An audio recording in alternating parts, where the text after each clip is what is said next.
To make this very clear, this is what I would do if For Honor was to cater to me individually. I am not claiming that this would make the game better for everyone. This is just what I want, and this is what make the game more fun for me.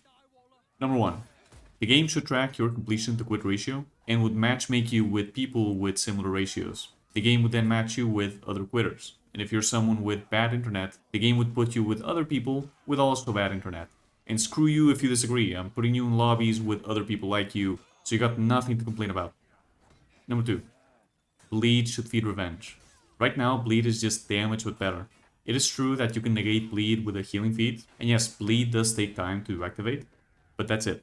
Generally, bleed will let you unlock abilities with certain characters, and it goes through shields. So if someone has revenge, you can bleed their ass, and once the revenge shield is gone, you're still gonna keep all that damage.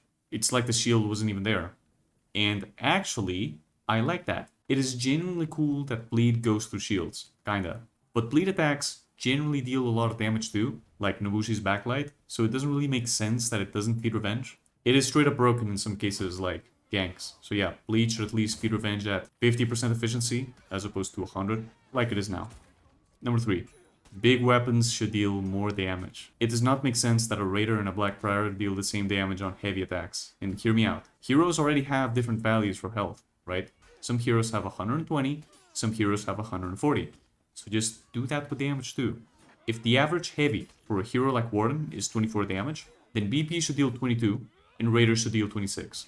Same with lights. If the average is 12, then BP deals 11 and Raider deals 13. It's a small damage difference, and as stated, heroes already have different sets of health, running speed, stamina, dodge distance, so why not damage?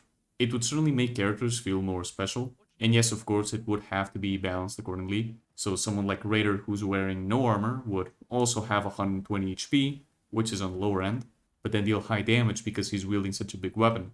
Someone like Lawbringer would have a lot of health and damage, but because his gear is also so heavy, his stamina should be lower than average, and he should have slow running speed. And then of course, roll catchers should always be better on heroes that are more nimble, and nimbler heroes should also get stuff like deflects. You get the point. This idea can be balanced if you try, and if anything, it's weird that this way of balancing characters isn't the thing to begin with. 4. Light attacks being light berries makes no sense.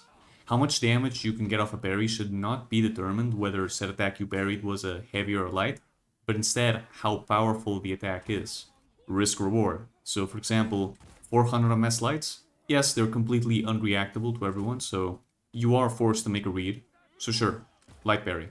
You get 27 damage. Normal, average, neutral lights? Hell no. All that does is that once you reach the level where pretty much everyone can parry 500 MS lights, you are heavily disincentivized to open with one of these. And if you can't parry them in the first place, then this wouldn't even affect you. So yeah. This actually reminds me of the time when Lawbringer could light parry for 50 damage. I'm like, no dude, you should not get all that damage just because you can react to an attack. I know that parrying light attacks granting you 27 damage is a thing that us as a community have already internalized, but just like certain dodge attacks being heavy attacks and also counting as light parries, should be enough to show you that this rule isn't absolute. 5. We don't need new maps. What we need is new gameplay. Make the maps we already have feel more distinct, add points of interest like levers that change the layout of the map, maybe a ballista in the middle of the map that can oversee the entire thing. That way it becomes super important due to how powerful it is, and it becomes sort of like a point D that people need to fight over. And for fuck's sake, don't have the ballistas next to the point itself. Have them far away like in Breach, so it's an actual choice you have to make. Have the cauldrons from that one elimination map make an appearance in the minion. Like, have it kill a bunch of minions. Add more ziplines, more verticality. Anything that changes the gameplay of the map itself. Number 6. Orochi players should be exterminated. Number 7. Every hero needs an attack that can be considered an ultimate. For example, Shaman's Bite. Half her fun comes from landing that one move. It's hard work, but once you get it, it feels incredibly good. Same with Centurion's Eagle Stallion. Lawbringer Stop Unblockable. Basically an attack that's hard to get, but deals a massive ton of damage. And I don't mean like your average chain heavy, I mean something that feels like an ultimate. And you can watch my Sekiro video if you're interested in that. Number 8. Pirate is still S tier and needs a nerf.